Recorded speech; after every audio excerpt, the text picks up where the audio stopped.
Hi, everybody, and welcome to the Enable Community Foundation Enable K-12 Education Hangout. We're going to be talking about the education program, particularly on the K-12 level. We had an initial hangout back in August to kick off this initiative, and we've had some great success and heard about some great projects that are happening in classrooms. So we thought it would be good to, a couple of months into this, sit down and review with people how things are going and talk with educators about how this program works in their classroom.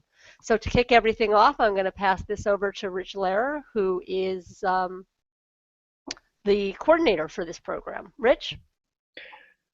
Great. Thanks so much, Justine. Welcome to everybody who's viewing in real time, and also, as we mentioned in our postings about today's Hangout, we're also planning on recording this, so you'll be able to view a recording of the Hangout at the same link that the actual Hangout, real-time Hangout existed. So we wanted to say a huge thank you to the educators that are joining us today. You'll hear from them a little bit later, and be able to hear a little bit about specifically what an ENABLE program looks like in school and some of the great things that are being accomplished, but also maybe some of the challenges that teachers are running into, and hopefully we'll have a chance to sort of work through any problems, and that will be informative for teachers that are looking to do some of this work with their students.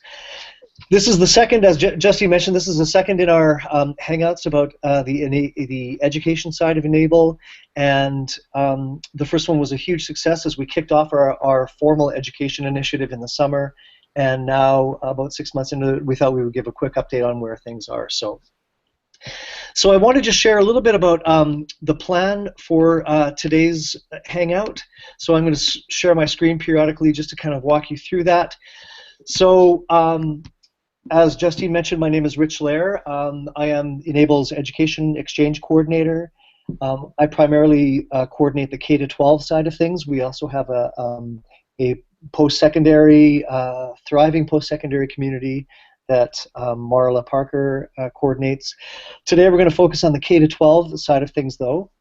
In addition to being the Education Coordinator for ENABLE, I'm also a national faculty member for the Buck Institute for Education, which is one of the leading purveyors of project-based learning around the world.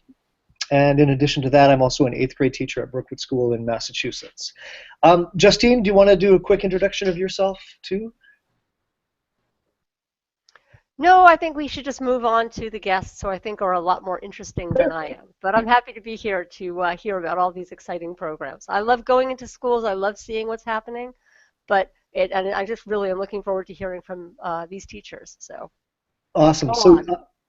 So Justine is our Director of Community Engagement, and those of you who are viewers of our regular Friday noon ENABLE town halls will know her as the voice behind those presentations.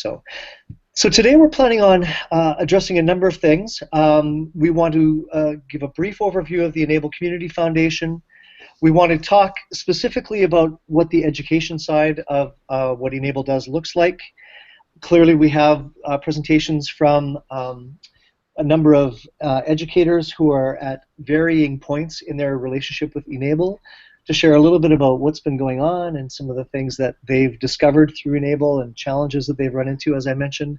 And we then wanted to give some specifics about how to bring ENABLE into your classroom, and then have time for questions. If you are viewing this in real time, you will see that there's a question button, a Q&A button that will allow you to ask questions, and we'll be able to view those and hopefully answer them.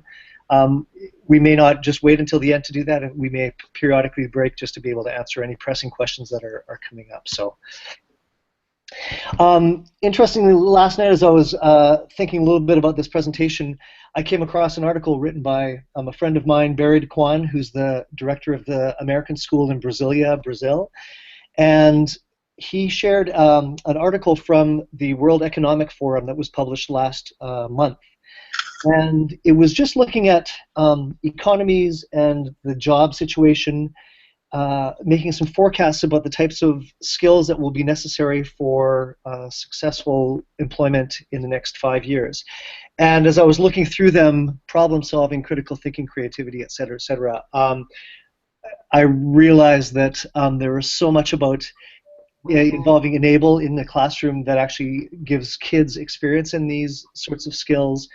And there was a little quote in the article that I thought I would share just to kind of kick things off, and it just reads, "The fourth industrial revolution, which includes development in previously disjointed fields such as artificial intelligence, machine learning, robotics, nanotechnology, 3D printing, and genetics and biotechnology, will cause widespread disruption not only to business models but to labor markets over the next 5 years, with the normal change predicted in the skill set needed to thrive in the new landscape. This is the finding of a new report, The Future of Jobs, published today by the World Economic Forum." Certainly the fact that they mentioned 3D printing in that, but also just the reference to upcoming disruption in business models and the job landscape, I think speaks to the importance of us providing students with educational opportunities where they have a chance to learn and then refine the skills that are going to be necessary for future success. And there is so much about involvement with e-NABLE that actually speaks to these skills, and you're going to hear a lot of these today from our educators as they start talking about the sorts of things that their students are taking away from these. So I just thought that was really, really telling. I also wanted to give a brief overview of the e-NABLE Community Foundation, and I was going to just go into my standard little 5-minute spiel that I normally deliver to people when I'm telling them what I do, besides being an 8th grade science teacher. But then yesterday, if any of you are familiar with Upworthy, they posted an incredible video about the e-NABLE Community Foundation that actually focuses on the family of somebody who's near and dear to e-NABLE. So this is Melina Brown, who is our Director of Matching. Upworthy posted a little video about her son and her family's experience with e-NABLE. And actually, I thought I would just show this, and this will give you a much better sense of who e-NABLE is and what we do, much better than I could do in my 5 minutes. So I'm going to show this, and then we'll pick it up. So.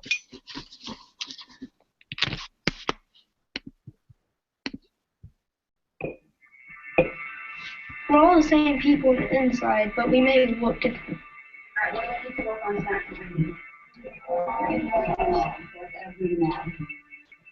It's harder growing up with deformed hand than a fully grown hand because you work harder. Everybody bullied me and picked on me and say, "Hey, little fingers," or something like that. They feel like that if they touch me that they might get it. It really felt like just doing nothing. It was a lot harder in school. Ethan asked if there were any other kids like him. So we went online, we started looking around, and I came across a comment by John Scholl, who's the e-NABLE founder. It's easy to write. I was teaching a course, but instead of preparing class, I was browsing YouTube, and I saw this video. A South African carpenter had come up with a 3D printable prosthetic, and I had the idea of making a Google Maps mashup and putting a comment on the YouTube video. And the comment said, if you have a printer and you want to help, put a pin on this map, and if you know someone who needs a hand, put a pin on this map. When I went home at the end of the day, there were 7 pins on the map. 6 weeks later, there were 70 pins on the map. We're up to 7,300 volunteers who've done thousands of hands, and it's become something of a global movement. It's body-powered, it's strings, and it's plastic, and it's designed to be assembled by people who can do the equivalent of a Lego set. 3D printing is cool, but this group of people is so far beyond that. It's just a huge family that spans the globe now. I think what's really special is that all of that comes together in this moment when a kid puts on a donated hand and is empowered in that way. When Ethan received his first hand, he immediately ripped it apart and put it on. We went to the store and he was waving to everybody like he was a beauty queen. The little kids, the little boys, and the dads all reacted the same. Oh, that's so cool. Kids, they stayed away from me, but then I got the hand and they started just being my friend, and not picking on me anymore. I really feel emotional.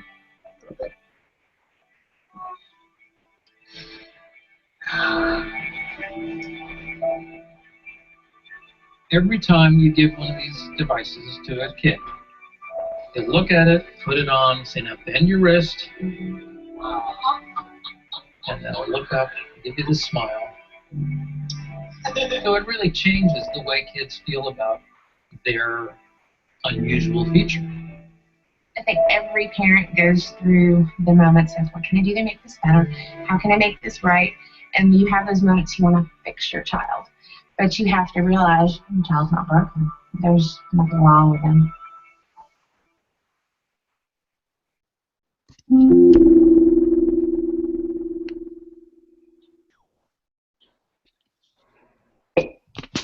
Great. So hopefully that gives everybody an idea of what e-NABLE actually does. We are an organization committed to the production and dissemination of cheap and customizable 3D printed prosthetics to kids around the world. And clearly, as you heard our founder John Schull mention in this video, this has great appeal for people around the world, but specific appeal for educators, and that's why we're here. So we are looking a little bit at trying to use this to help teach our students about the skills needed for what is called a 21st century education. So it's kind of interesting. The work that teachers do in this space is often a little bit different than what they might be doing in other realms of their teaching. We actually don't have a formal e-NABLE curriculum yet, although that may change in the future, and certainly we have a lot of very capable and amazing educators contributing to our curriculum repository. But we really we try to get teachers to approach this work with the same mindset that we are trying to encourage in our students. So for example, if we were to approach this in the way that we would approach a project-based learning project with our kids, there's a driving question. How can we provide our students with deep, meaningful, and authentic learning experiences?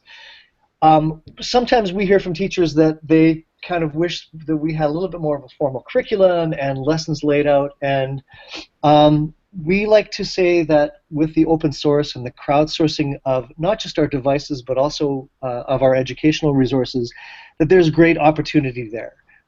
We are trying to empower educators to connect to this work, but then also to take it in directions that seem appropriate and useful for them and for their students. We really advocate for the teachers to be, as opposed to standing there and delivering, but rather to be guides on the side as their students go through this work, not necessarily having all the answers before the students start, but actually making discoveries with their students along the way. In the same way that a good project-based learning project might encourage voice and choice with their students, we certainly encourage this with our community of e-NABLE educators. We encourage our teachers to come at this work in ways that resonates with them and their schools and their kids, to contribute ideas that they have, to embrace the idea that it's a very organic and constantly changing community, and in the same way that all of our devices have stemmed from an original device that John referenced in that video. Our education resources oftentimes build on resources that other teachers have made, and we contribute them in a very ongoing and fluid repository of information. And I'll be sharing a little bit of that with you after we've heard from the teachers. We really encourage the teachers to take the same approach to this work as we are trying to encourage our students to take with their work. So to view the work with creativity and critical thinking, to model resourcefulness and cognitive flexibility, resilience with their kids. And sometimes we have teachers get a little bit frustrated, or they're not really sure the direction to go, and we are repeatedly trying to encourage teachers to embrace that feeling, and that oftentimes it can be very refreshing for students to see their teachers in a position of also learning along with them. So might be a different approach to teaching, but one that has certainly served a number of e-NABLE educators very well. And we really would like to promote this idea of a sustained inquiry, that as teachers become involved in this, more questions pop up, and then they can answer those questions and get their kids answering those questions. And so oftentimes we find teachers in this work taking the role of a coach or somebody who's collaborating with their students as opposed to just the sage on the stage kind of delivering the content to them. If you look through our website, you'll see some references to our Enable Educators Exchange goals, which I want to just show you very quickly. We're trying to create a community of like-minded educators, and that's absolutely happening. We're trying to provide students with an inspirational 21st century model of the power of collaboration, creativity, critical thinking, service, technology, all of those things rolled into one. I often find myself referring to, when schools get involved with e-NABLE, referring to a win-win-win-win-win situation because of the positive things that can come from being involved in work such as this. We're trying to help students see themselves as agents of positive change in their communities. And certainly at the bottom of all this lies the creation of 3D printed devices for people around the world that need them. Increasingly, as our community has grown, and John mentioned this also in the video, what started with a handful of people has now blossomed into a community of now over 8,000 volunteers. With that comes some challenges in terms of what was the initial aim of this work, which was to connect people with 3D printers with families that needed them. We often have that promise of an authentic role, i.e. kids producing prosthetics for other kids. That is often what brings schools to our work. And we are increasingly finding it important to manage expectations of both students and teachers as they become involved with e-NABLE. So whereas early in our history it may have been possible for every school that came on board to actually have an individual recipient that received the hand, and then there was a relationship between the builder and the hand, that's becoming increasingly challenging as thousands and thousands of builders come on board and as devices get spread all over the world. And so what we would like to do is just mention that we appreciate the pressures on teachers. You know, there are student hopes and dreams, there are curriculum and calendar pressures, administration, media, parents, all of those forces sort of bearing down on teachers can create some difficult expectations sometimes. We have a great matching team, Melina Brown, who you saw in that video, but also Sarah McKenzie, who works with her, and you can see Sarah's email address. They do their best to match up devices with actual recipients, and clearly that promise of a potential match between the work that a student is doing and an actual child who could use one of these devices, that's a really important potential outcome of this work, which is often very exciting. It doesn't happen with all of our schools, but it certainly happens with some schools. In some cases, the devices that are produced by schools go into a pool of devices that are sent out to different recipients around the world, and sometimes it is difficult for us to track where actual devices go. We actually ask schools that are producing the devices to put a small little bit of information in each hand so that if a recipient receives the device, they can actually then track down who produced it, and then there might be the possibility of some exchange there between them. But we also are very keen to respect the privacy of families who receive our devices, and so there are no promises made of a very tight, intimate relationship between the school that produces the device and the recipient, although those do occasionally happen. One thing I did want to mention is increasing the quality of a device certainly improves the chances that that there might be a good match there. So I put a little plug in there for that. So I mentioned that I teach at Brookwood School. My own trajectory, my son was born with a condition called symbrachydactyly. That was the reason that got us involved in the first place. And so when I saw the same video that John saw in 2013, I had a project in which my school and my students built a functional prosthetic for Max, and that's what launched me into this work. We continue to do a lot of work together with Max and having my students build for him. But what we've really been exploring and what we're encouraging schools to explore are the potential for deep learning, which exists independent of devices being matched with an actual recipient. So sometimes we will have schools that will feel that, oh, if they don't have an actual match with an individual and they can't have that relationship, then there's nothing to be accomplished through this work. Nothing could be farther from the truth. And you're going to hear in a second from educators that are taking this work in incredibly exciting directions, some of which actually has nothing to do with the actual production of a device for kids. And so I put this up here, and maybe I will actually refer back to this a little bit later. It might be worthwhile to kind of speak to the specifics of the things that we've put on this slide. But I do actually want to get rolling with the actual the presentations in a second. So what I'd like to do is to do just a quick little overview of some of the presenters that we're going to be hearing from today, and then we can talk a little bit more about those educational experiences that I was touching on there. So you can see here the list of presenters that we're going to have. Starting off, we're going to be speaking with Chris Hanks. Chris was the recipient of the Presidential Award for Excellence in Mathematical and Science Teaching, which is an incredibly prestigious award. She is also a national faculty member as well for the Buck Institute for Education, and doing great work there as well. And we just feel really excited to have her here. So, Chris, can I pass it over to you and hear a little bit about the work that you're doing?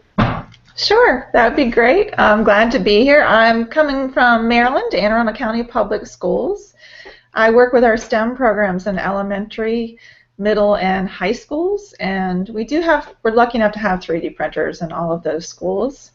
I got to connect with Rich through our work with the Buck Institute for Education, and loved his work with e-NABLE, and really thought it was a great opportunity for some authentic work with 3D printers. We also found a fantastic business partner that's maybe a few miles from all of our schools. Dankmeyer, you see their name there on the left, is a prosthetics and orthotics company that's worked with us through this whole project. So we've had meetings with them. They've given us tours of their workspaces. They've put us in touch with their designers and some of their clients. So if you go to the next slide, I'll tell you a little bit about our lofty project that we're doing. We're doing a project that's crossing actually 4 schools, elementary, middle, and 2 high schools. And we are focused on empathy, design, and data throughout all of the schools. Our 4th graders are looking at designing. They're looking at the design piece for a hand that would help them in all the different culture arts aspects. So if I am in music and I need a prosthetic that will help me hold a drumstick, or if I'm in art and I need to hold a paintbrush or a baseball mitt, they're looking at it through that sort of lens and creating lots of designs that way. Our middle school is focused mostly on our 7th graders, and in social studies and language arts, they're looking at the social and cultural aspects of prosthetics. Our tech ed, science, and math team is working together to do some models with simple materials, and really looking at the scale and proportion of the hand. And then our 11th graders are in 2 schools. One is a biomedical school, and they're really looking at art and design as it relates to the hand, so skeletal and muscular drawings there. And then our other high school is a STEM high school, and they're looking at the 3D printing aspect. So we have lots of teachers, lots of coaches, lots of leaders coming together. We really, in the beginning, thought maybe we had bit off more than we could chew, but we have found that being in it together has made us better and made our work a lot more authentic and connected. We are actually coming together in April with all of our schools and about 300 students for a community event. And the kids are going to get to share their work, and we're going to have a lot of business partners in on that day as well, and hopefully Rich as a guest speaker. We've learned lots of lessons. I'll share them all with Rich at the end. One is to be connected with lots of teachers, I think has been very helpful. From the student perspective, we have found that they have all been instantly engaged by this project, that they feel very empowered. So I think Rich mentioned sort of that agent of change. They have all definitely connected to that. They're doing real work now that can impact adults and children. And I think the third thing that we really had a lot of discussion around is the increase in empathy. So we were surprised about how connected the kids were to this project, how many of their discussions focused on empathizing with children and discussions of just differences in general and how to value those differences among kids. And that spans from 8 to 18, so we've been pleasantly surprised by that aspect of it too. Awesome. Chris, and you have a day coming up where all of those students will be working together, is that right? Yeah, April 23rd, we're coming together at the high school with all of the teachers and about 300 students. Yeah, that's really exciting, and hopefully you'll be able to document some of the work that's happening there on our Google Plus community. I didn't actually mention that at the start, but we have very active Google Plus community, Facebook, Twitter feed, and so that's often where we will see some of the great work that's being done by educators. So.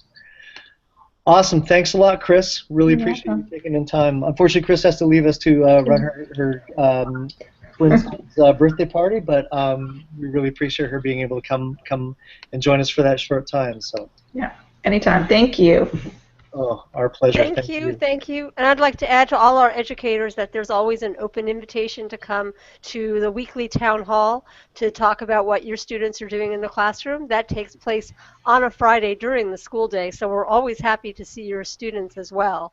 And Chris, I definitely am going to be talking to you to maybe get some of the students in who are doing this work, because we would be great to be able to talk to students across such a great age range that are involved in the same program. So I'll be talking to you, or I'll be in touch with you after the party, after your birthday party. Okay, awesome. So thank you very much for joining us. You're welcome.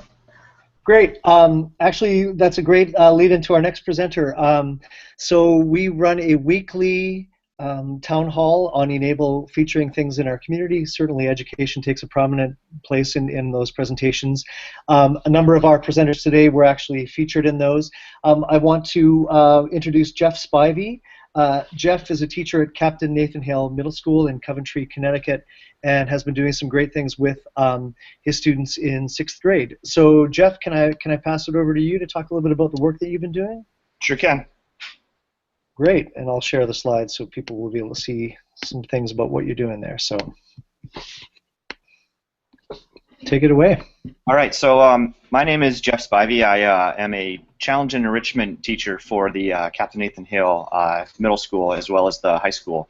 And I saw the Enabling the Future website when I attended a Google Apps for Educators conference in August, and I didn't have a 3D printer at the time. Looking to try and find a way that I could get one, and I thought this might be a great in with our local administrators to support a project like this. So when I presented my my request and explained the process, they were very excited about the ability to do something like this. Little did I know it would have the kind of impact that it did have, not just with the students, but on a more large-scale community outreach. So I guess I can get into my slide and talk a little bit about when I work with my students. It's my 6th grade students. I have 12 identified gifted and talented students that I work with, and we run mainly a future problem solvers program, where that's sort of the crux and backbone of our program. And I was looking for something additional to give a few students who were looking to come outside of their science class and work a little bit more on some special projects. So I had introduced this to 3 students, and then it grew to 6, and now we have 12 students involved, all 6th graders, on setting up the print jobs, printing the materials, putting it together, testing it, and working. So as far as the program goes, I think it's really important that, and my first bullet statement is to make sure you prepare for your event. We started with one hand, and we realized very quickly that wasn't enough for students to be able to do when you have 12 sitting around one hand. Trying to get their own hands in there to work. So, you know, making sure we ordered all our supplies, we had all the instructions set up on our iPad so we can follow the directions from the website, making sure we had enough hands on hand so that we could have everyone gainfully employed during that process. And then at first we were just trying to figure out how to actually build the hands, and so who does what, how do they assemble, so we realized pretty quickly we had to have our students have some specific roles: who's going to put fingers together, who's going to string and tie knots, who can tie knots, and then who's going to work on Velcro or work on the cushion fabric. And then when I mentioned build capacity, I guess it's in more than one way. It's printing off enough hands for many students to be involved, but just building capacity in your students to be able to feel comfortable and confident that they can put this together and have it be a successful project. And then once most of the students got experience building our first hand and then into our second one, allowing them to actually take on the role to facilitate it with each other and bring in other students. You know, I like to kind of use the approach that I give students just enough to get started and then let them kind of take control, and I'm there sort of as a coach. So that's sort of how our program got started. We can go to the next slide. And then as we're working, we ran into some issues with our printer. We use the MakerBot 5, and we have the Smart Extruder, and we realized we were having some pretty significant issues with extruder jamming, and then through some of our prints we had curling off the bed. We used the PLA in a non-heated bed plate, and one of the things that we decided, I was scouring the forums online trying to figure out how to prevent these issues with curling, and what I found in working with my students is that I have plenty of hairspray on hand and acetone, as well as a glue stick. So we peel down everything to the glass plate. We lay down a thin film of hairspray and wipe it down with a paper towel. Apply our painter's tape to that, and then we apply some glue stick on top of the painter's tape, and that's gave us some really solid, non-failing prints where we're not wasting as much PLA as we used to be. The flip side is that the preparation takes a little bit longer, and you get maybe 1 or 2 print jobs before you have to replace the tape. However, you know, you could probably get 4 or 5 before you had to replace the tape before. You were failing 2 or 3 of those prints, or the holes for the fingers were very oblong versus circular. So we felt like the give and take for that was well worth the extra effort we had to put together to do the preparation.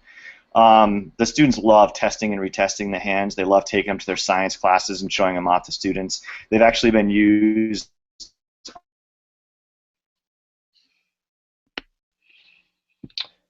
All right. Right, we just have a bit of a technical Hands to use in their science go. classes. We do use the one. We have the one that we kept as an example, but we want to get our hands out because we think that they're much more valuable in the hands of someone who needs them. After our initial exposure to the town hall meeting, Justine had sent us the files for the Phoenix hand, the new Phoenix hand, and my students were absolutely incredibly excited about that project. So we're getting ready to try out that project as well as with the thermal fit, and I watched the video with them and they thought it was fantastic. So we're just getting ready to start our second design. We've been doing the Raptor Reloaded for all our hands. We've sent 6 hands in so far, and the students are excited about, like I said, a different design. So having that as an option is fantastic. And then my last bullet statement, I lost it. I see Rich right now.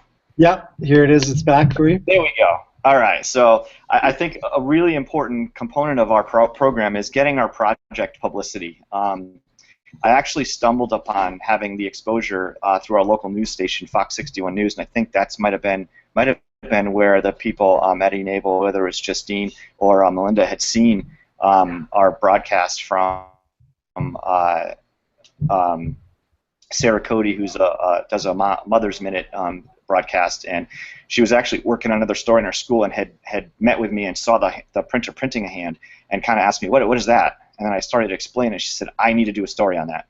So we had her come in and meet with the students, interview my principal, and that took off. And from that point, I guess this is where the exposure and publicity has really expanded the program to a lot of different areas. My wife's uncle is involved with the Connecticut Educators Computer Association, and he emailed me about an opportunity to showcase the hands and the project in our Legislative Technology Expo in April. So we're going to be in Hartford, Connecticut with a display for statewide legislators to come and look at what the students are doing.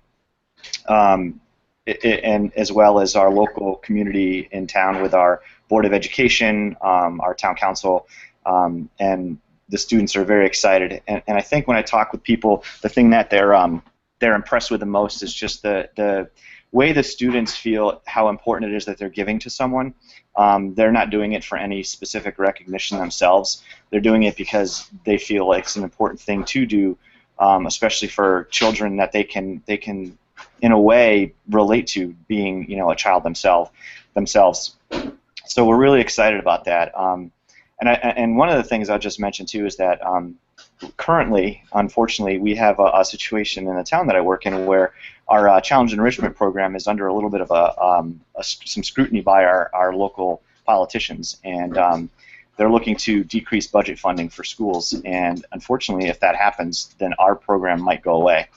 And if that goes away, then the potential of having the time committed to do a project like this goes away.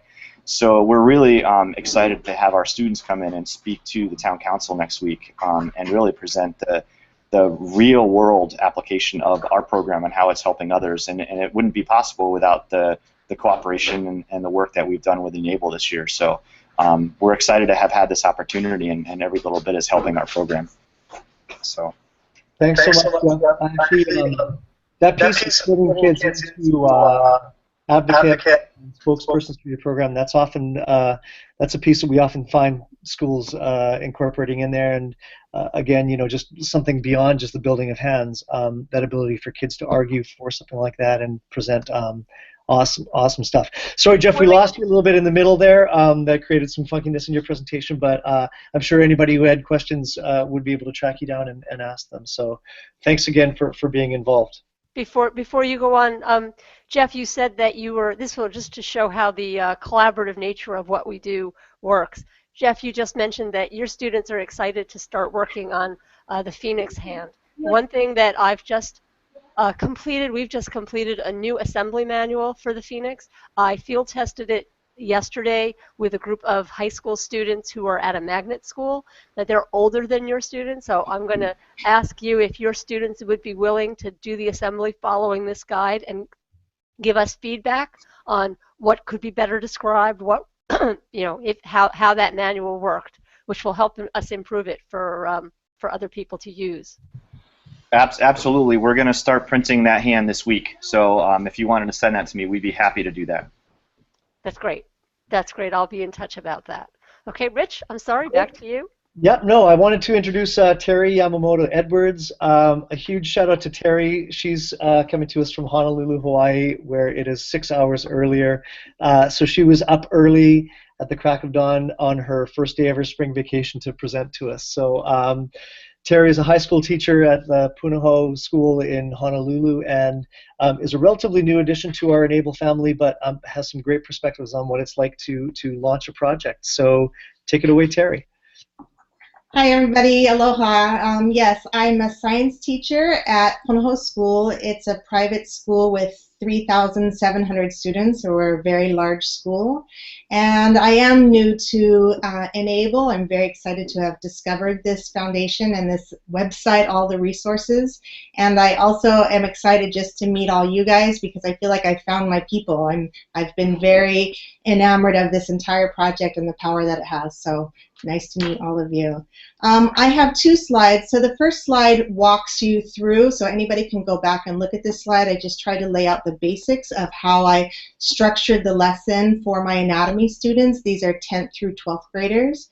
So, but it will take too long to go through all the steps, so someone can go back and look at it. But basically, we had just finished learning about the skeletal system and the muscular system, so it was a perfect timing to find e-NABLE, and then I realized that my students could apply their knowledge in very real and meaningful ways. So I started with an empathy exercise where I had my students tape up their fingers with medical tape, and then they put on these knee-high stockings and then tried to go as long as they could with just one hand. So they were doing their lesson with one hand, drawing, and they realized they couldn't even open their backpack or they couldn't hold their cell phones. So many of my students said, we're up for the challenge, we want to go all day long like this. So, you know, just trying as much as I could to put themselves in somebody else's shoes. And then I also had them examining hand anatomy. I purchased some larger size posters so they could really see the tendons and the muscles involved. And if you look at that, the tendons really mimic the strings that were in the hands. We've built raptor hands. So that was exciting to see that comparison. We have a robotics and engineering lab, and we have 2 resource teachers. And if we didn't have those people on our campus, I don't think I would have attempted this project. I know nothing about 3D, or I knew nothing about 3D printing and STL files and all of that, so I wouldn't even have gone there. But because we could collaborate and I had help, they helped me and they taught me, and now I can do it myself, so pretty happy with that. The students, I didn't have to teach them because, again, the e-NABLE resources that are available. So when it was time to actually build the hands, they were using PDF files on one laptop so they could see pictorial instructions, and then another student had a couple of videos that you have posted to walk them through and see it in action. So those resources were really helpful. You can move on to the next slide. Actually, sorry, can you go back one? If you see on the bottom, you can see the different hands that they built. So this will transition into the next slide, but I let my students have choice because we were all building the same model of hand. I wondered if that would feel too prescriptive for them. So I said, oh, we have 4 color choices. You can choose from red, white, blue, and neon yellow. But that was, while that was fun to have student choice, they ended up choosing, oh, we want the fingertips to be red and the knuckles to be blue and the palm to be white. And so because there's 29 parts in the raptor hand times 11 student groups plus left and right hands and then all of the colors, that was pretty crazy. So we can move on to the challenges and rewards. So yeah, of course, first time around, I knew it was going to be chaotic, and I was okay with that. It really was a shared adventure. The students, when I first told them what we were going to be doing, they literally gasped when I told them that we are going to be 3D printing hands that would actually go to children that needed them. They were on the edge of their seats, so that was exciting to see. But some do's and don'ts. I would say the guy that helped me set up the plates initially and the ratios and the sizing, the left and right hands were not quite the same, and so that became problematic because then the parts were not interchangeable. So during class, when I thought I had all the parts printed and they were ready to assemble, we were suddenly like, we don't have a thumb pin, we don't have a hinge pins, we need more proximal flanges. And so yes, I couldn't just grab some from the other classes' printed hands. I had one class do left and one class do right.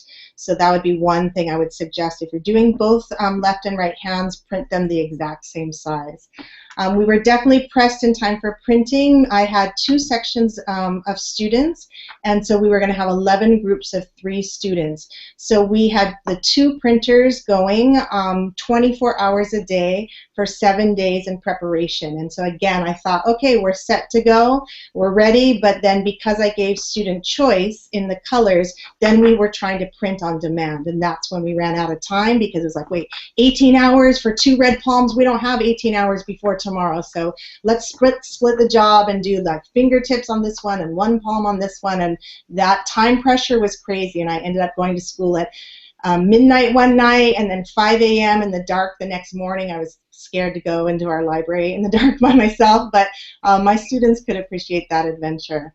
I guess one other challenge was that real world, as all of you know, do not necessarily link up with your timing of lessons. If we needed to start this lesson next week and I wanted to find real recipients, that just wasn't going to work out. And so I explained that to the students as well. It's just not nice and simple, and it's not within our control. So they were okay with that. They knew that e-NABLE was going to find matches for the hands, and so they were happy with that. I think it was hugely important and different for them to know that they were building for a real person rather than just for a class project. And even when I'd made the practice hand with my son, if I were just making it to make it, I would just say, okay, we're done, great, it basically works fine, let's move on to the next thing. But because I knew I was building it for somebody, that made all the difference in the world. So I wanted to build it correctly, I wanted the fingers to close and open, and the students the same thing. They were very much taking it seriously and wanting their hands to be quality products and to do the best job that they could. So many of them, this was brand new for them. They mentioned that they don't get to build with their hands, they don't use tools, they didn't know how to use a Dremel tool or file, and so that was a very fun part of class as well, that empowerment, the exposure to new skills for both them and for me. And yeah, I mean, so many rewards that have been mentioned already, just in terms of real recipients, building something for someone, not just for the teacher, them being proud that they took day after day, but finally made the hands. It took us over 5 hours per hand, which was more than I thought it would be. But then also just the modeling, the risk-taking, the failure. We're a school that, you know, students really aren't comfortable with failure, and that's something we want to expose our students to more opportunities for that learning that takes place. So yeah, so there was lots of learning to in this adventure, and I really think that we're going to keep going, and you guys are inspiring me as well. Having other students say they want to build different models and keep going with it, that's what I would love to see. So it's just the beginning. Yeah, awesome. And Terry certainly caught my eye as we were getting started, just because of how ambitious she was in taking this on. It's not unusual for teachers to launch with maybe one hand, or if we're very adventurous, to take on a couple of hands. When all of a sudden I found out that Terry was going to be doing 11 hands with her students, I realized that we had somebody very special there. So I really appreciate that, and I actually really appreciate the comments you made about the teacher being put in a position of being a risk taker, and certainly, like, the work that is done with e-NABLE, it buys a lot of good cred with students, and it allows a teacher to sort of go in there and be seen as a coach or somebody working on the side or collaborating with their students, and we really appreciate the mindset that you brought to the work there. So thank you so much for sharing. Yep, thank you. Great. So next on the docket, I wanted to introduce Jonathan Reveal. Jonathan is a teacher at the Ensworth School in Nashville. I came across Jonathan's work a few months ago through an article that had been written about him in the World Leadership School.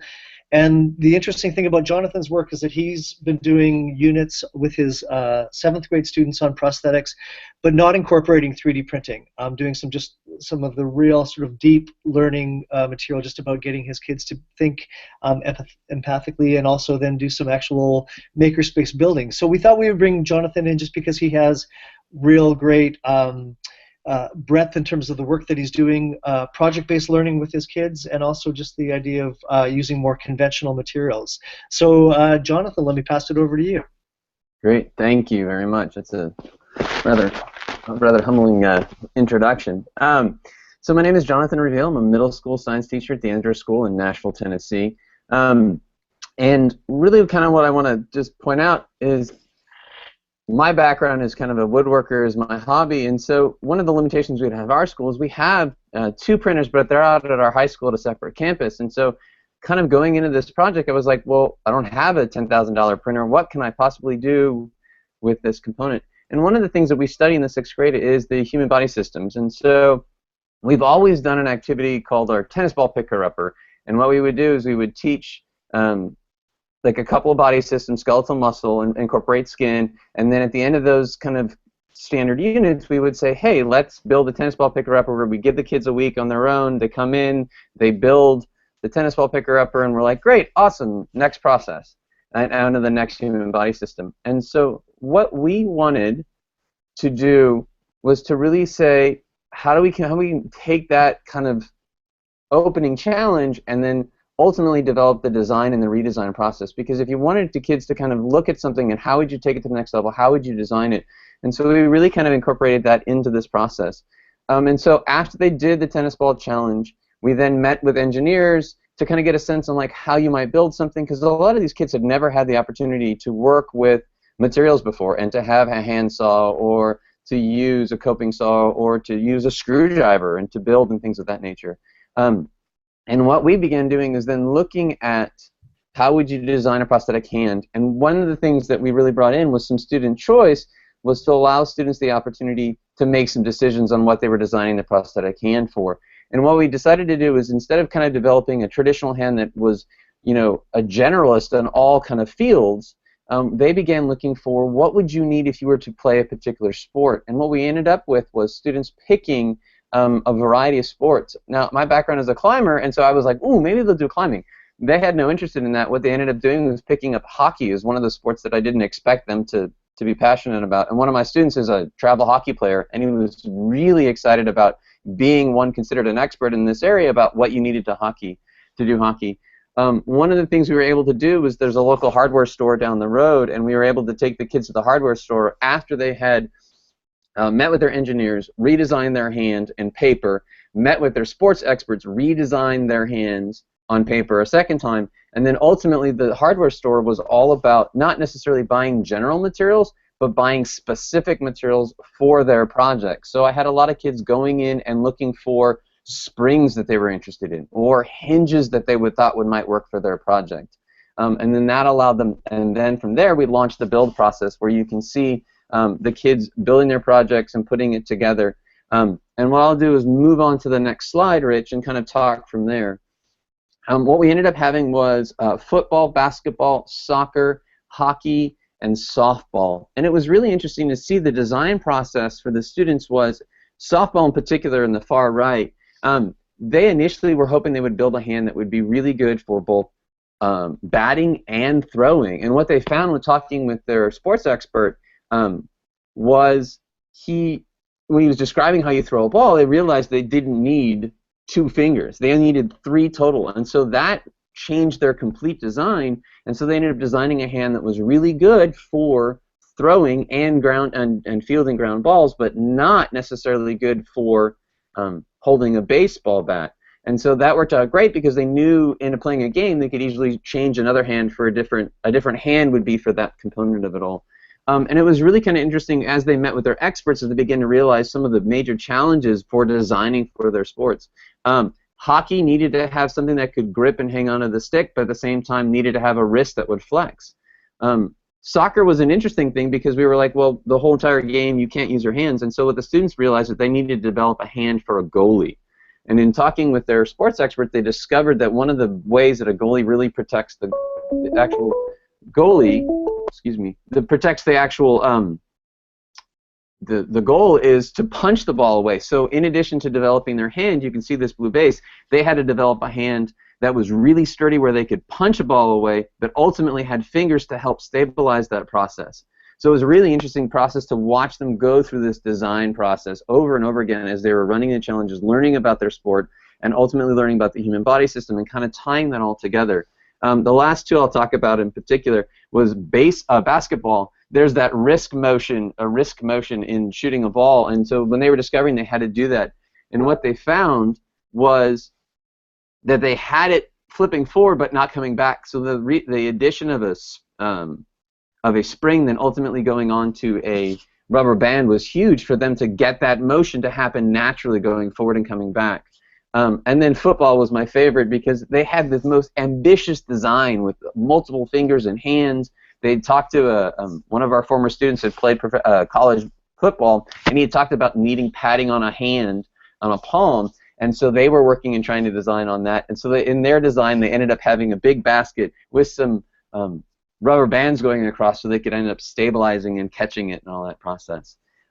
So some of the roses leading out of this process and this PBL for us were really the power of student voice and choice. They were all in. I mean, it was really exciting to see how willing they were to go. When I say, yeah, that's great, and they would just like, instead of rolling their eyes when normally you would say, well, try something different, they wouldn't roll their eyes. They would tuck on in, look for another solution, think about how they could get it, and really were problem solving it. Some of my favorite moments were when they got a hold of an old CD player and like that got taken apart. They got taken apart of an old pencil sharpener that didn't work and found parts from that. When they were at the hardware store with this board that had every kind of spring that you could possibly think of, they were staring at this trying to make decisions for that. One of the other things we discovered was something called thin strip PVC. I thought it was going to be wood was be the solution. It ended up being this thin plastic that ended up being super easy to cut and things of that nature. Some of the thorns we ran into, as I'm sure Terry would understand, is time. we had 4 snow days in the middle of that process, and that really ate into the whole entire process. And building by hand and trying to problem solve and glue things takes time, so I would encourage you guys to allow yourself plenty of time to do that and be okay with the fact that your project is going to take some longer time, because the quality of the builds came out and were much greater. Group dynamics, I mean, these kids were together for a long time. The initial launching the project was late January, because we had a snow day coming with a major snowstorm that shut us down for about 4 days. And so we launched that, and they were kind of building the process and just giving the time to do that. And the kids did really well about group dynamics. They were good, but they got to see a lot of them ended up stepping up and really kind of increasing their roles to make sure they could take care of things. And the last thing was really wanted to make sure that while all this was going on, that the content that I'm expected to teach was really being solid, and that the kids were doing, still were able to do traditional tests and quizzes through the process. And it was interesting to go back and look at that to make sure that, yeah, why this is more than just a neat build project, but something truly amazing. Last thing in there is a link to an article that came for the World Leadership blog that kind of goes into more of the detail in that process, and I just put that out there for additional reading. So, Rich, thank you very much for having me be a part of this process, and I look forward to answering your questions. Yeah, absolutely. Our pleasure to have you.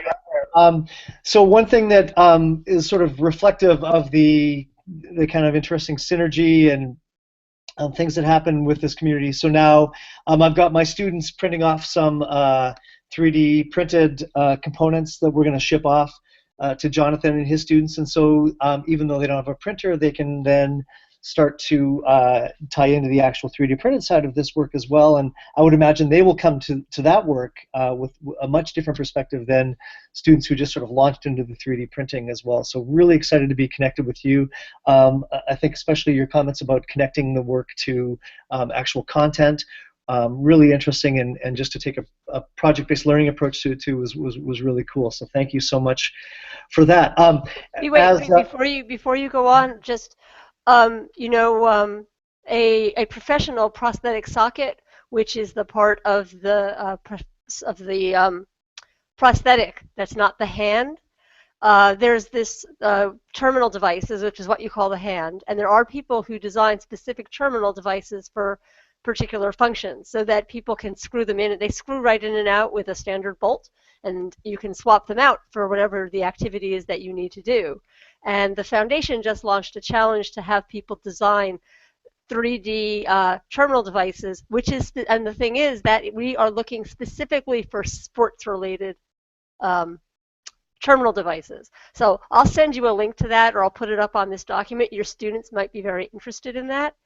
And as well, I put in the chat for your students a link to a company that actually does that professionally, where your students might like to see, well, unless you've already done that, okay, this is what we came up with without looking, and this is what's actually available. Because I think they're going to find that's very interesting, and that might be very inspiring for them. So. Yeah, and actually, sort of to piggyback on that, and also to piggyback on Jonathan's presentation, I just wanted to share something with the community. So up until maybe 5 or 6 months ago, most of what e-NABLE did was build hands and get those to recipients. What has been recently happening is just a recognition of the potential profound educational experiences with all aspects of e-NABLE. And we had 2 incredible guys, Adam Arabian and Justin Laviguerre, both from Seattle Pacific University. They collaborated together on what is called a tool adapter, which is a small device that actually fits onto the hands that classes can build. And the interesting thing about this device is that it allows a hand to then function as a static, purpose-built device, which in many cases we find is actually more functional than an actual gripping hand. And the really cool thing about Justin's invention here is that this little plug here that you can see that has the hex bolt on the bottom, that plug is actually easily modifiable and designable by students. And so what it's possible to do is, for example, this green one that you see here was a 6th grade student of mine who designed an adapter for a drumstick for my son Max. and this piece just essentially slides in and locks into place here, and now it's possible for him to hold a drumstick. And I mentioned this, and I actually put the link here on Thingiverse. The student designed this in Tinkercad, so for anybody who's familiar with 3D designing will know that that's the kind of go-to program for elementary designing. It's possible to do some pretty sophisticated designing with a very simple and very intuitive program. And now to actually shift some of the designing over to kids, we're seeing the exact sorts of things that Jonathan was seeing with his conventional material designing. We're now seeing that in a 3D space as well. So some really cool things happening in that space as well that I want to just direct teachers to as well. So hopefully there's some stuff there for you as well. So we're really lucky right now. We have MacGyver, who for regular viewers of our town hall will know that he did an incredible presentation a few weeks ago. So we needed to bring him back for his second appearance here. MacGyver is going to talk a little bit about the work that he's been doing in a homeschooling environment through e-NABLE, and not just the building of hands, but also his public education work that he's been doing. So MacGyver and his mom, Jacqueline, take it away. Hey everybody. Sorry that we're a little late and we didn't have the slides prepared. I am in the process of getting my PhD.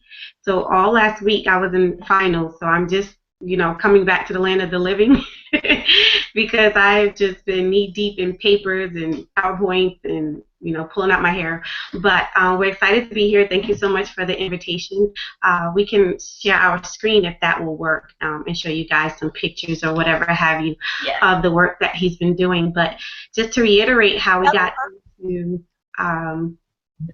the whole thing with e-NABLE, we got him a 3D printer. I'll let him explain to you how he found out about the 3D printing technology. And he just said, he's like, Mom, I love printing toys and things like that, but I want to do something for the community. I want to see if there's some things I can do to help out in the community or whatever have you using my 3D printer. So we did some research and we found out about the e-NABLE organization, and I presented it to him, and he was like, oh, that would be great. I can 3D print prosthetic hands for other kids. And so we just went ahead and, started the ball rolling with that. So as his mom, I am his homeschool teacher, facilitator, or whatever have you. I'm kind of like learning along with him and my daughter. I also have a 15-year-old daughter who's homeschooled. So my husband and I decided to take one of the spare bedrooms and create a STEAM lab for the kids, because my daughter is an artist as well, and my son, he also plays piano. So we pretty much stocked the room with all you can think of for science, technology, engineering, and art and math. And the kids just pretty much come down here and have at it. We are very focused on project-based learning. Whatever they're passionate in, we just pretty much give them the tools that they need and let them have at it. So that's pretty much how we set up his little maker space behind us. He has 2 3D printers now. Right here, here. And he also has things like the Arduino and Raspberry Pi and soldering tools, and you name it, he pretty much has it at his disposal. So I just allow him to kind of steer me in the way that he wants to invest in his passions, and he wants to be a mechanical engineer when he grows up. So we pretty much kind of support him and encourage him in that, right? So e-NABLE has been amazing for our homeschool environment, as far as giving him something that he can sink his teeth into, help the community by doing so, and learn about these wonderful, new 3D print technology opportunities that are out there. But here's MacGyver, so I'll go ahead and turn it over to him. Well, Georgia Tech is kind of like my dream college. So I researched now a lot of forums and videos about it. I stumbled upon their video on their makerspace, and they were talking a lot about this new technology called 3D printing at the time. I was eager to know, so I did a little research and saw what it can do, and then I came to my parents and asked for a 3D printer. They did their research, and when they saw that it was affordable, they just went ahead and bought one. Now I have 2 3D printers, as she said, and I printed a lot of practical things for around the house, like marker holders and desk caddies, and then of course I printed things to occupy myself, like action figures and whatnot. Like she said, I wanted to do something for the community with my 3D printer since I wanted to be a mechanical engineer. I did some research, well, we all did some research, and then we found out about you guys, e-NABLE. So I joined e-NABLE, and then I started printing hands.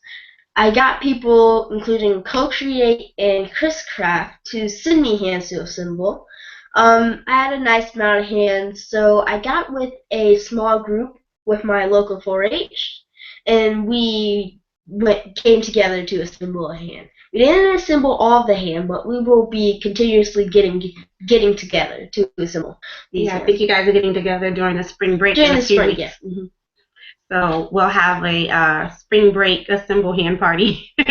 So we're going to really try to get the community involved via 4-H. They're a great vehicle for getting into the community, and they have a lot of resources, and they just absolutely love projects like this. Mm-hmm. As a matter of fact, he just won an award via 4-H for his project with e-NABLE. Yeah, when I was assembling the hand, I got interviewed by a 4-H agent. She wrote a small article for the local paper. That was really cool, but the paper was actually picked up by the Associated Press and went national to over 35 states, TV and radio. So that was really, really cool. On the last town hall, I was invited to help e-NABLE build attachments. And how do I screen share exactly? Oh, I got it. Screen share. Okay. I've been working on this attachment. Can you guys see it?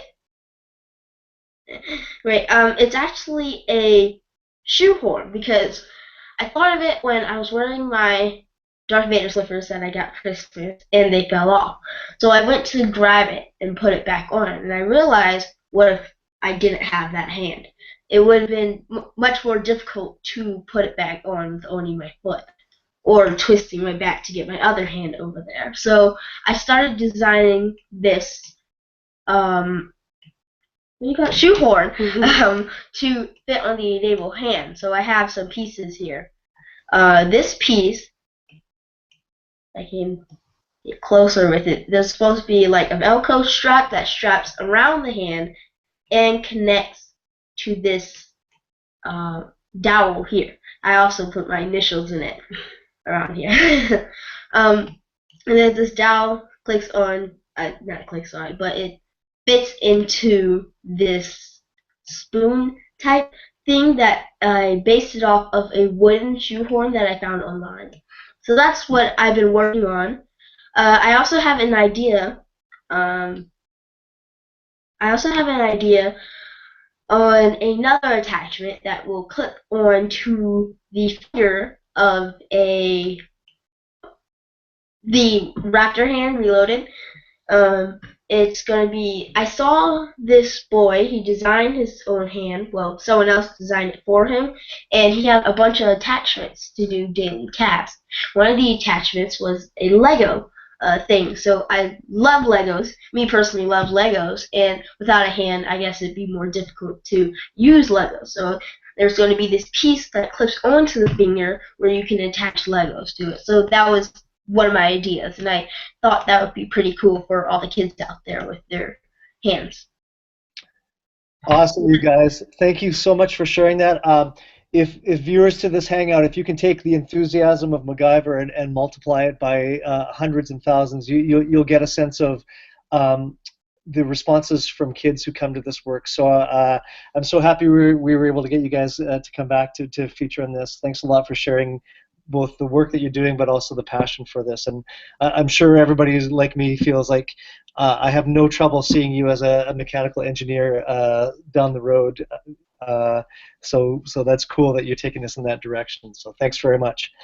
I want to pass it over now to Andrea Stadler. Andrea is coming to us from Quito, Ecuador, and is here to talk a little bit about both the potential for this work to involve students, but also the global scaling that we're finding is happening with e-NABLE, and also then the ability of a school program to connect with local organizations as well. And MacGyver was speaking about that with his 4-H club, about how this work tends to attract some really interesting attention from organizations and provide deep opportunities for collaborations with organizations outside of school. So, Andrea, if I could pass it to you, and I'll show your slides as you talk a little bit about your work.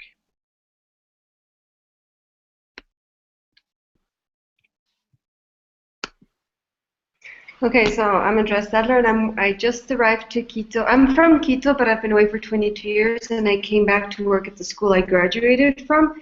And before coming here, I worked at a school in India, which was big on 3D printing. However, the 3D printing they did was always little shapes that the students created in math class and really had no significance.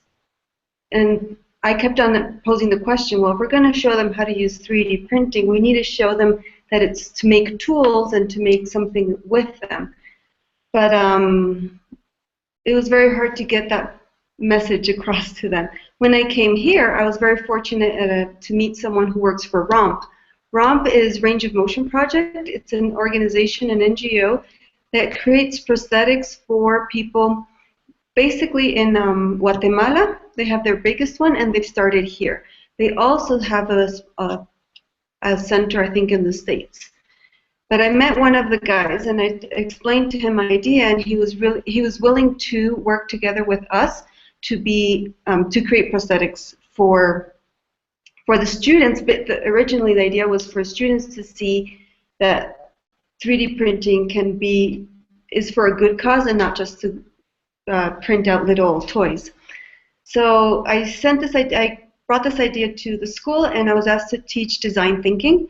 And using the design thinking cycle, I had students think about, okay, what are we currently seeing as, how are prosthetics being used right now?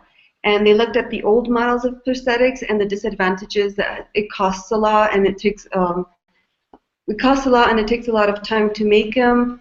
And here in Ecuador, people can't afford them. And to bring all the pieces into Ecuador would be way too expensive.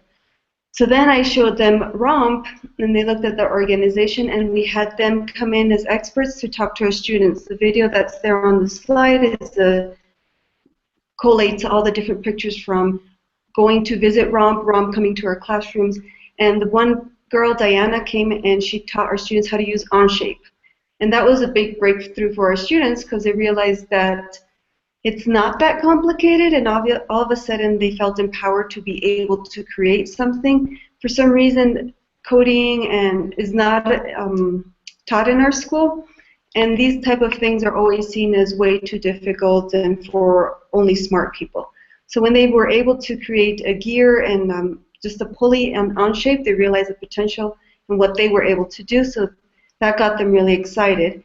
And ROMP has big 3D printing machines, so they asked us they said that they could print out the whole hand for us, and we could have our students build it. And when the students did that, again, they felt empowered, and they were exploring new tools and seeing something that they've never had exposure to before.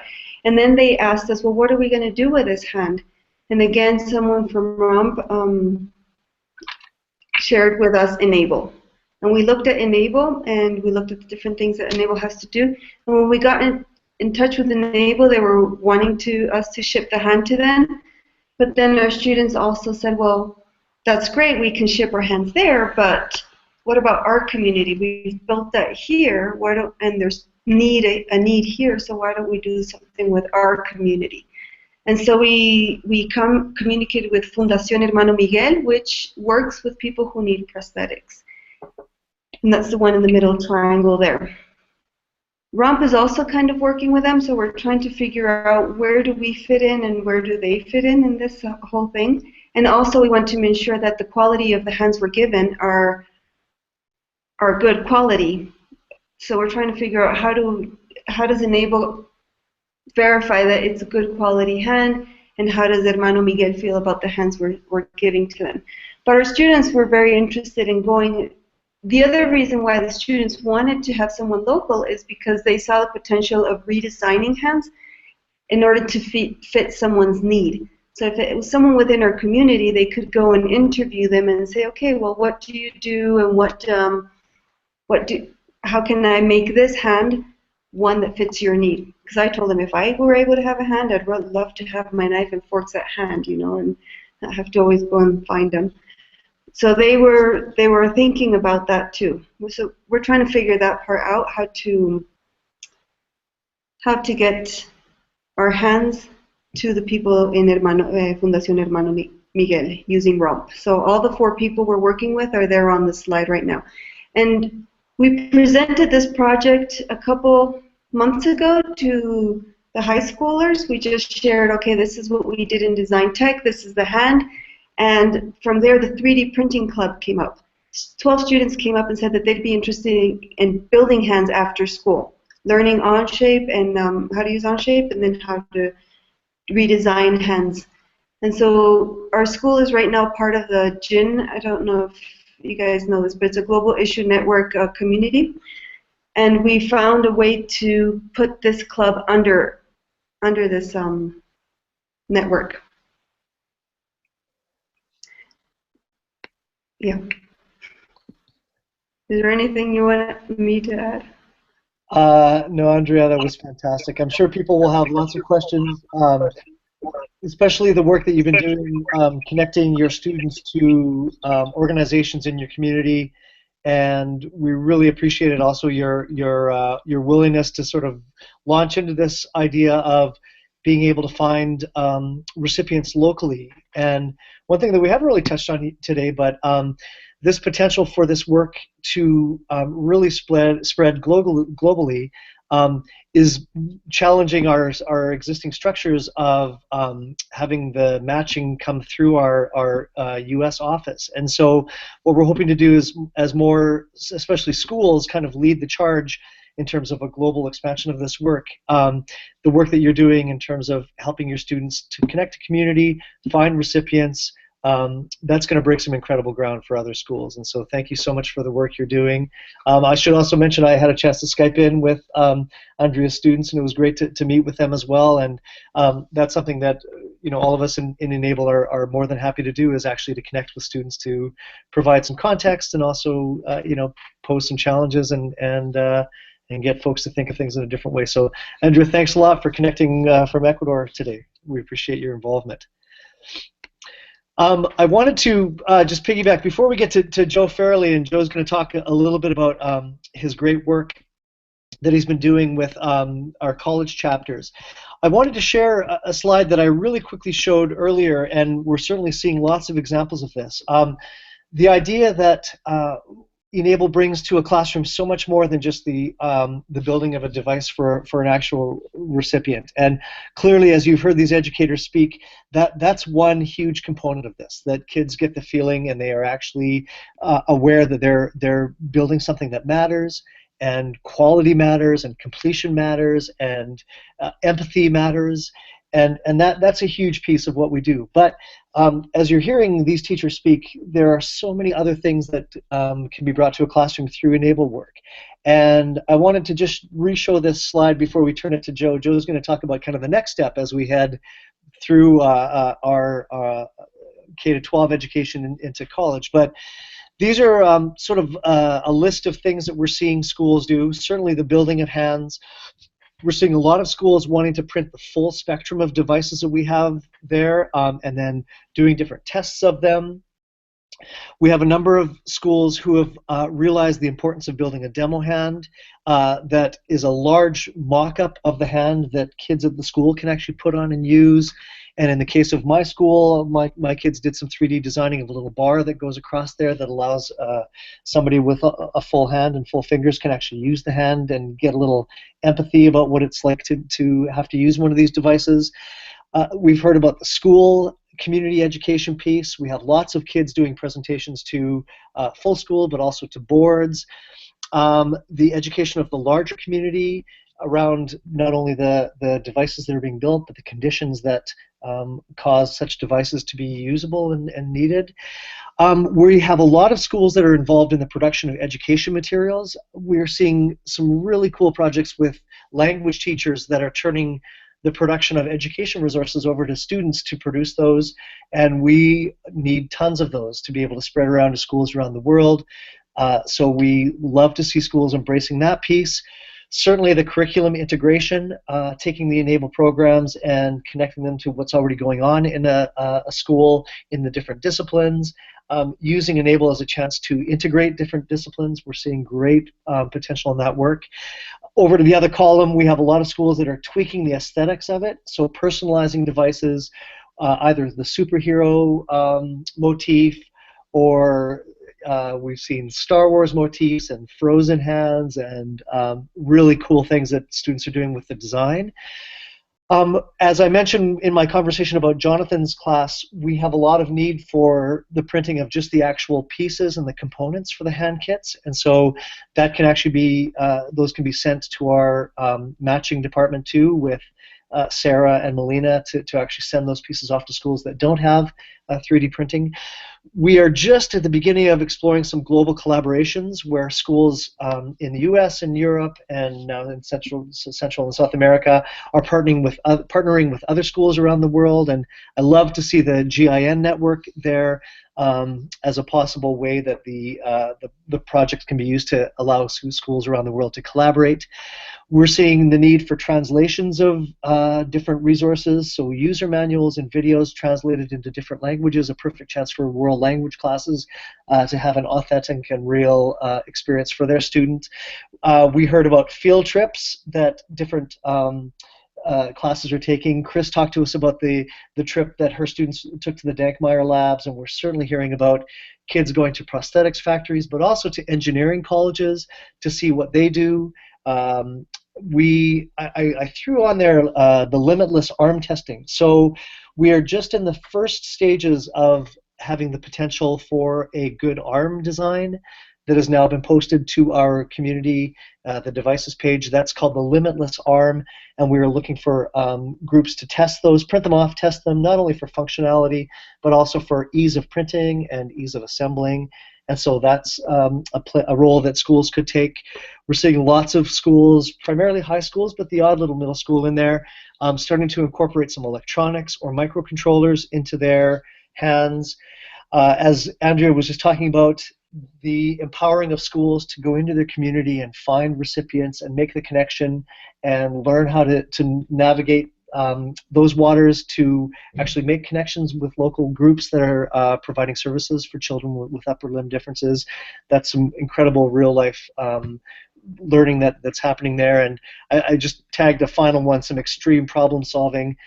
Earlier in our presentation, I just talked about how what some teachers might view as a scary terrain with lots of uncertainty, other teachers, like the ones that you've been hearing for, are absolutely embracing the openness of that and viewing the problems to be solved as opportunities to model and show kids the importance of problem solving. And so we've heard that in full color today. So I wanted to certainly pass it over to Joe Fairley now to sort of wrap up our presentation. Joe has been an absolute rock star for us here at e-NABLE. He was one of the first, started one of the first college chapters a couple of years ago at Siena College in New York, and now he's moved on to Merrimack College, where he's also started a chapter here. And Joe is, he's the person that we send any colleges that contact us wanting to start a chapter. We just like shoot them right to him. So I thought it would be good to have Joe speak a little bit just about the college chapter process and how that goes. So take it away, Joe. Thanks, Rich. Yeah, so just a little bit about my background there. I got my undergrad in physics from Siena College. In my senior year, I was looking to kind of create an opportunity for myself to get into 3D printing and prosthetics. So putting those two things together, ENABLE came up and just seemed like a natural fit. I wanted to kind of create a centralized hub where we could better collaborate with ENABLE, and came up with this chapter idea initially to give it that kind of structure. So we had about 20 students come together, and with the first picture you see there on the left, I was able to give away a a couple different hands actually, one to the recipient you see there, and then one to another man, an adult actually. It's something you don't hear a whole lot about is our adult recipients, but they are out there.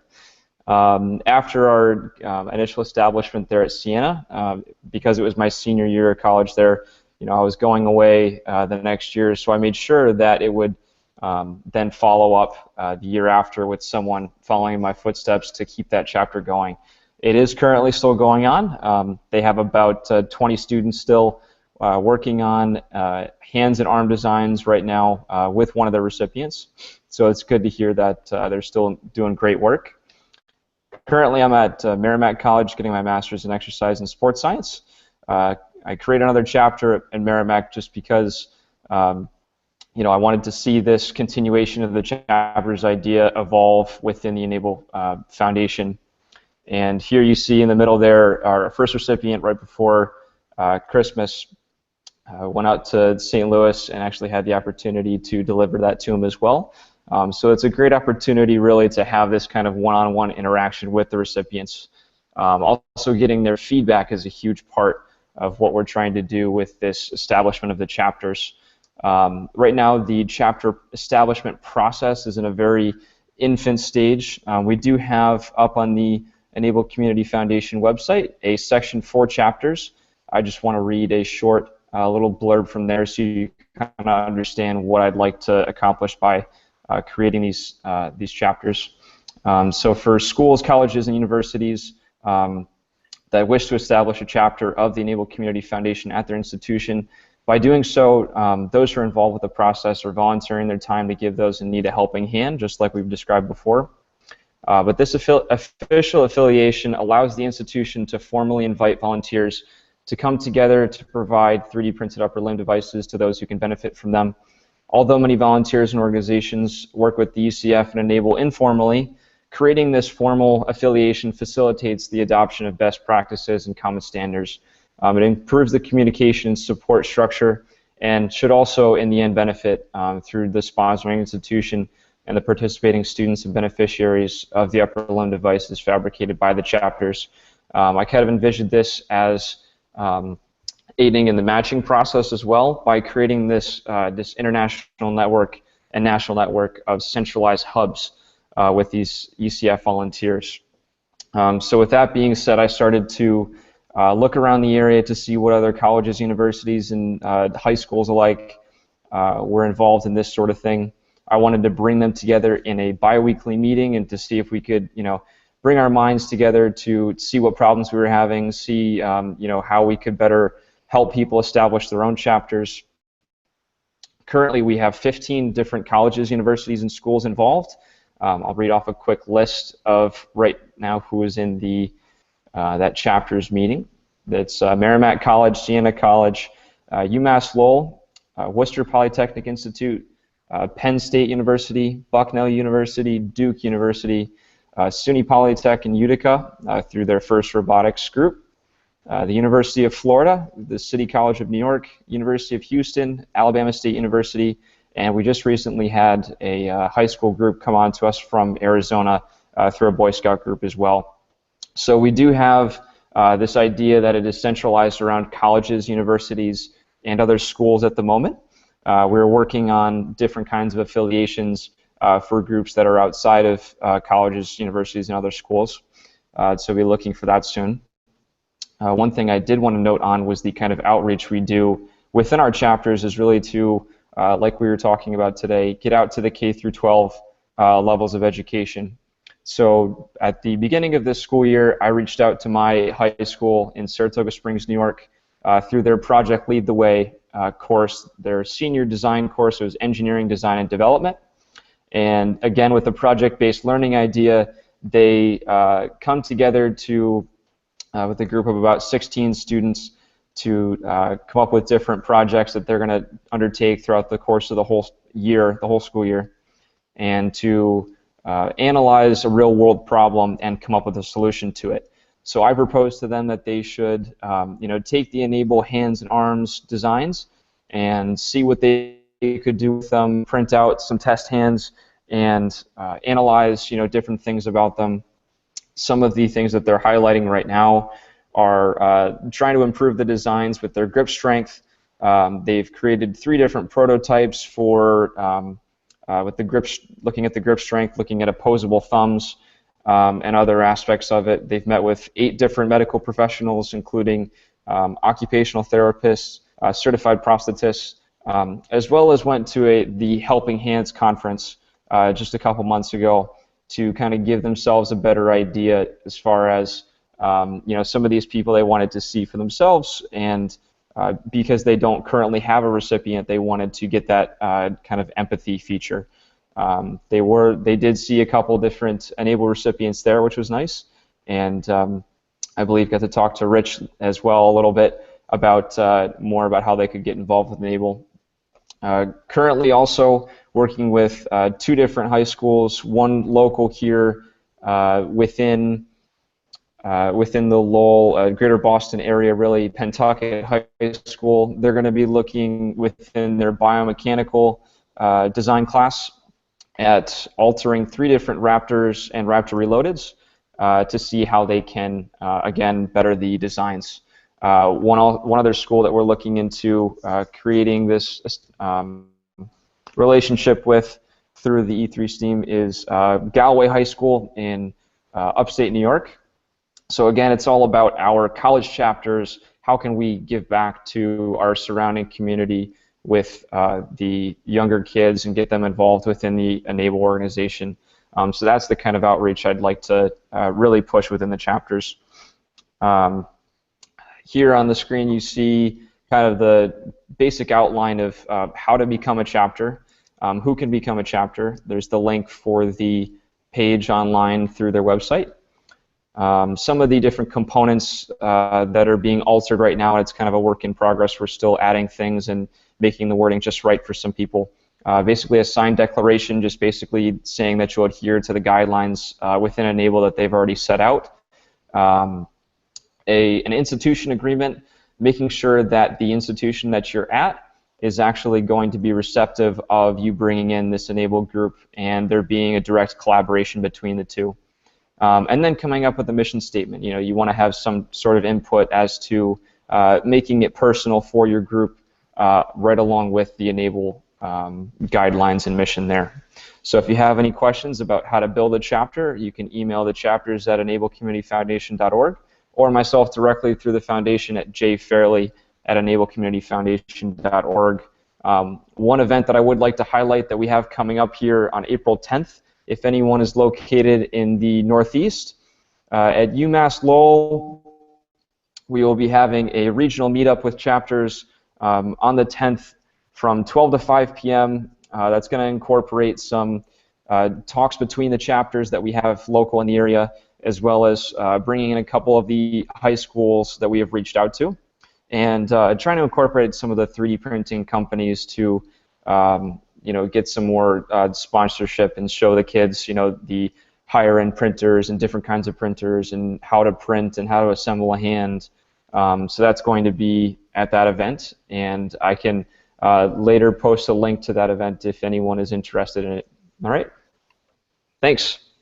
Awesome. Thanks to you, Joe. Really appreciate that.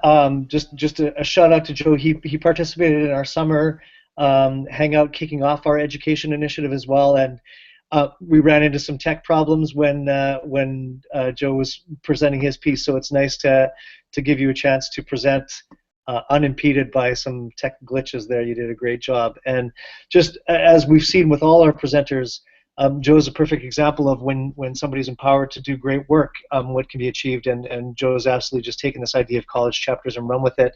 And the work that he's doing, connecting colleges with high schools and middle schools, is so exciting, and that's certainly an area that we're looking to promote and explore in the future. So, Justine, I'm not sure if we have any questions out there from any of the viewers. We're now at an hour and a half, and that's sort of what we had loosely set as our time for the hangout.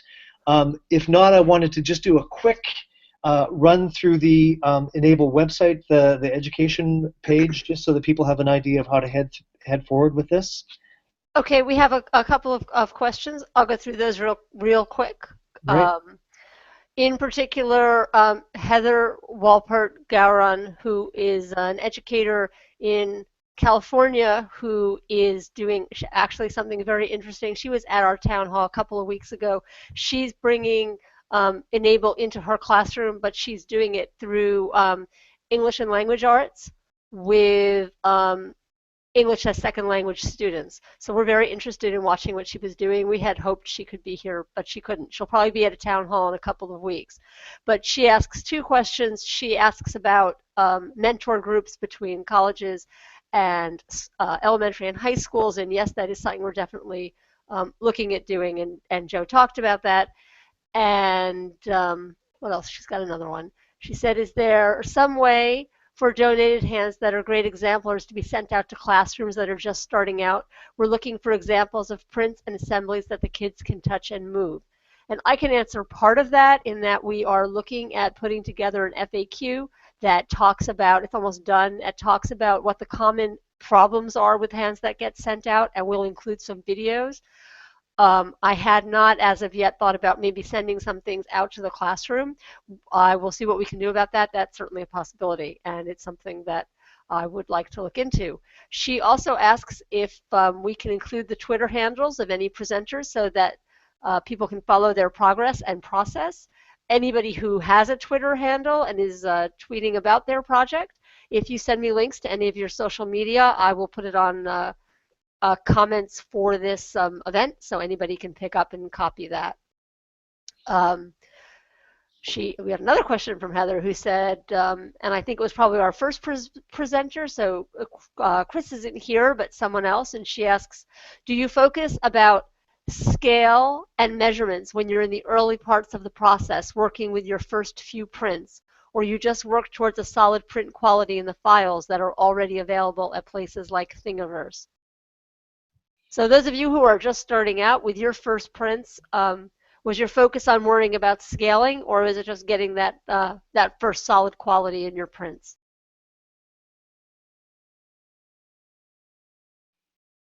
Anybody? I'll talk a little bit about my students.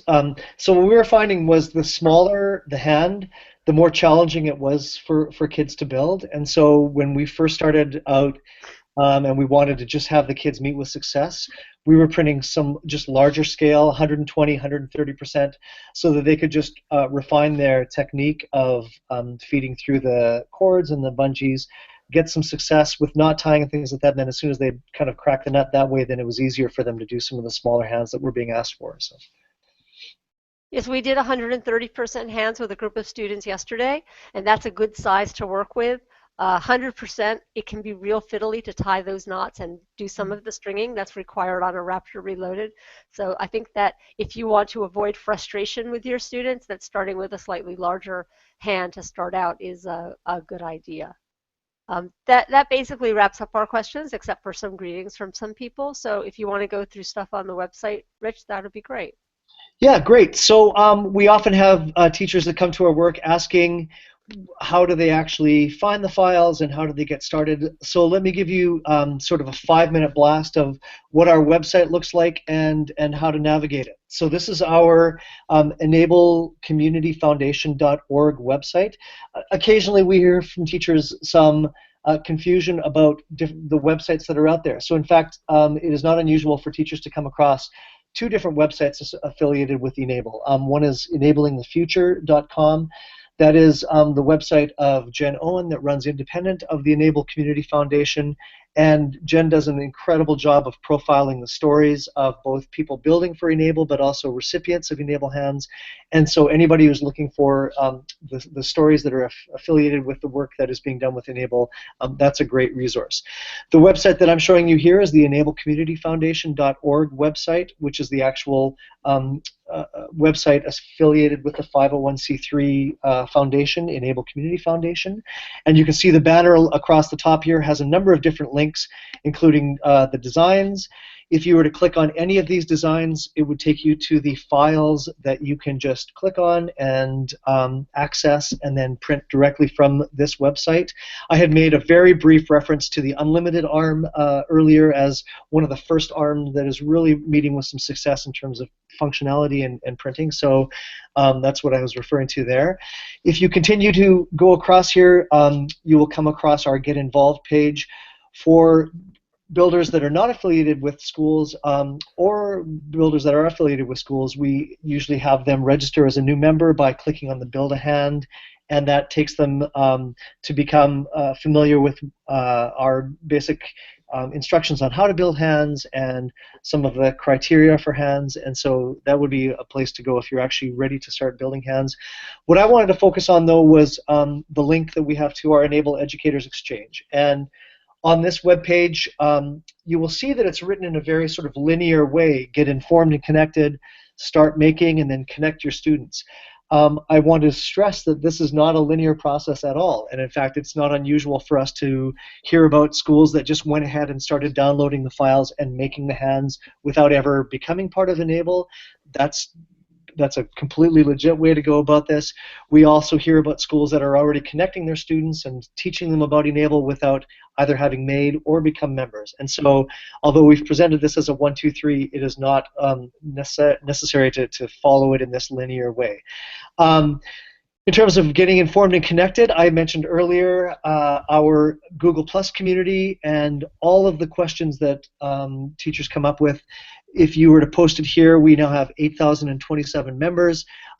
Those are thousands of people who are prepared and ready and happy to answer questions. And I know some of the folks that presented today, I've seen their posts there and answers that they've received to questions that they've asked as well. So, so that's certainly one place to go. Our social media, Facebook and Twitter handle, those are both areas that people get good answers to questions and more information as well. We also have forums that are on our website that people can go to get a little bit more technical information. Everybody who wants to start building hands and to have them eventually pass to recipients, we're asking that they fill out our new member.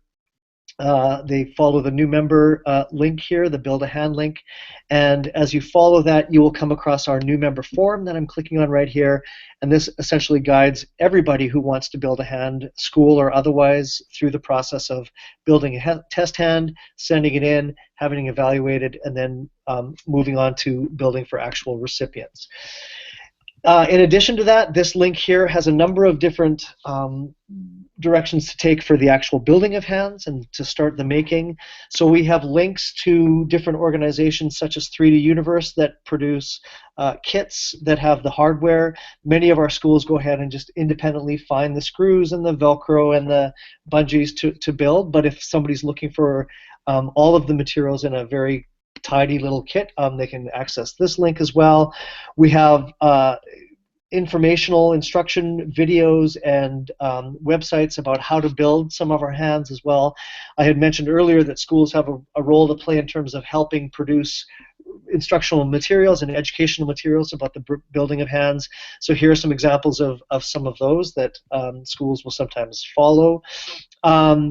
And then down here we also have some information about how to connect your students in terms of curriculum and community and all the different things that some of our educators were talking about today. So I wanted to spend a little time just clicking on the Enable Education Exchange repository, and this is where we have begun to crowdsource the education side of Enable. So you'll see here links to curriculum that have been produced by different teachers, and we have elementary school curriculum, middle school curriculum, high school, post-secondary curriculum, and as people start to click on these, you will see links to the websites and the work done by different teachers who have generously shared the work that they've been assembling and creating for other schools. And this is a really exciting piece of this work where we see teachers that are not only just thinking creatively in terms of designing curriculum and lessons and projects, but also being prepared to share them with other teachers as well. And I would ask any of the teachers that were involved today, or any of the students, MacGyver, I'm talking to you, who would like to share any of the resources that they have. We would love to have you added to our repository. We have a number of different hand construction resources that we've got up here if people are looking for videos or information about how to assemble. We have lots of other things like different innovations that people have taken this work in, other education resources. If schools want to start Makerspace, we've started to compile a Makerspace library list here as well. Other resources about how to 3D print and taking the 3D printing work in other directions, and then we've also begun to start to provide a spot for the posting of student work in this. Wow, that's a lot of information. I think that's pretty well all the time we have here, and it sounded like there weren't too many more questions. So I think we're going to close out here, but I didn't want to close before having a chance to just say a huge thank you to the folks that are still on your screen here, who were prepared to take 2 hours out of their Saturday to just share some of the amazing work that's being done in this space. And I'm sure everybody now has a sense of just the passion and the excitement and the absolute untapped potential of this work to excite kids and to give them a model of just what's possible in education these days. And I can't thank you guys enough for your participation in this and for helping to kind of take us to another level in terms of the work that we're doing, so thank you. Thank you also to Justine Diamond for helping to run this Hangout, and if you were to have any questions about anything, you could contact either Justine or myself, and we would be more than happy to answer any questions.